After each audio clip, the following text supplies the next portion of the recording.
Kibarkan jalur gemilang anda sepastinya. Dan apa pun kembali bersama kami dalam Nadi Sri Pagi. Selamat pagi satu Malaysia. Rakan kita Jimbo J katanya selepas Hari Raya kuih raya habis, wang habis, anak saudara pulang habis, masalah belum habis, lalu lintas saman habis. Bukan senang jadi penghabis katanya lah. Ni kalau rasa dah banyak dah habis, dah pening kepala tak tahu nak buat apa kan. Tapi kesihatan pula kita terabaikan.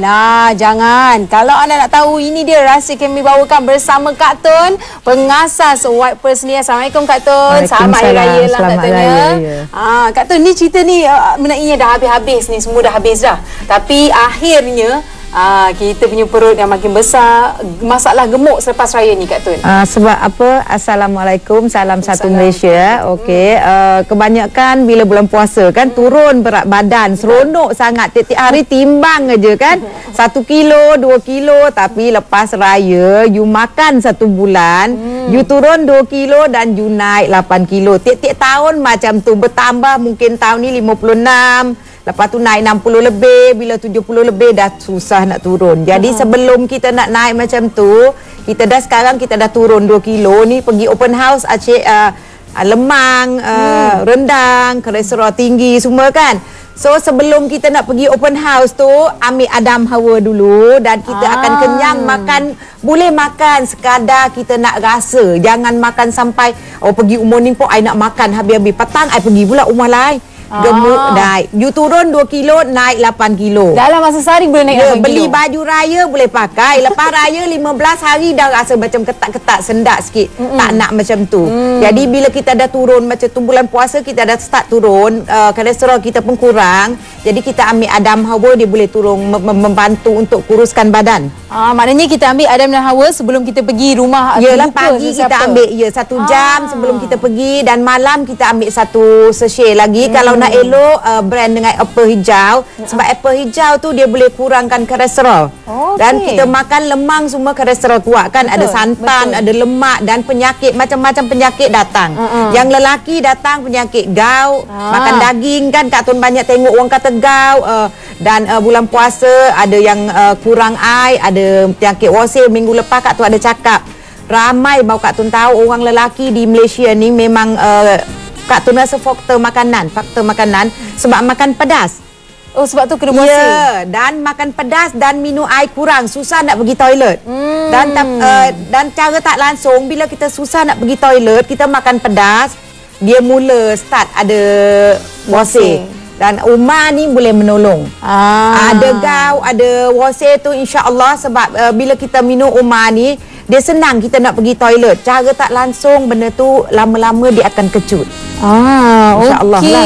Dan kita tengok juga Kak Tun, selain daripada gout bosir ni, kalau kita tengok kan sekarang ni pun bila dah habis je raya, ada masing-masing sibuk dengan persiapan nak kahwin. Ini cerita pasal nak kahwin ni, wanita luar sana tu yang suka makan seafood ni, apa sebenarnya Kak Tun kata seafood dan susah ni untuk wanita ni? Sebenar orang wanita Kak Tun janganlah makan seafood terlalu lebih ya. Boleh makan sikit. Macam kerang tu memang pantang betul-betul. Orang dulu-dulu, budak sekarang tak tahu. Kerang ni memang kita sebagai wanita kita tak boleh makan banyak. Sebab sikit sebab bila kita makan banyak dia akan ada keputihan dan ada gatal dan ada berbau. Tambah-tambah orang bau nak jadi pengantin baru minta tolong.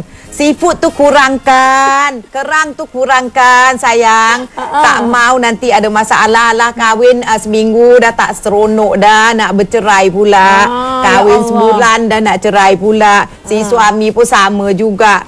Isteri tengok aduh handsome-nya kat luar, bila dalam dengan Masya Allah lah boleh cakap Masya Allah. Kak Tun berani cakap tu. Mana ambil Umar dan Umairah. Tapi orang tua-tua pun tak dilupakan. Kita ni umur meningkat. Kita apa-apa isyarat kita nak sihat satu, dia mai pada hati kita. Betul. Bila hati kita ada semangat, hati kita baik, insya-Allah dia akan terkeluar pada dan dalaman kita jaga. Jangan setengah orang kata, "Ai tak ada penyakit, apa buat apa ai nak minum." Dan beli hari ni minum, 2 hari tak minum, tak ada disiplin. Bila you dah sakit baru you nak cari. Susahlah macam tu. Ni ada juga Kak Tun yang pengguna yang katakan bila minum Beauty Amaira dia rasa badan dia panas. Dan umur pengguna tu ada 50 tahun ke atas. Padahal saya kira Kak Tun apabila kita minum tu dia dah rasa macam nak darah balik. Darah dah mula panas balik kan Kak Tun. Dia macam ni, setengah orang dia tak tahan dengan herba. Badan dia asyik sejuk, beranak, tak pantang, apa tak pantang dia makan bedal aja apa. Dan badan dia bila kena herb sikit dia rasa macam panas. Tapi kalau macam Isha macam Kak tu kita dah biasa, kita tak ada panas. Tak ada. Sebab suhu dalam badan kita lebih baik panas. Jangan sejuk sebab bila sejuk ni hubungan suami isteri tak bagus. Okay. Dia ada cara dia, kita nak tahu macam mana kita bagus atau tidak. Telefon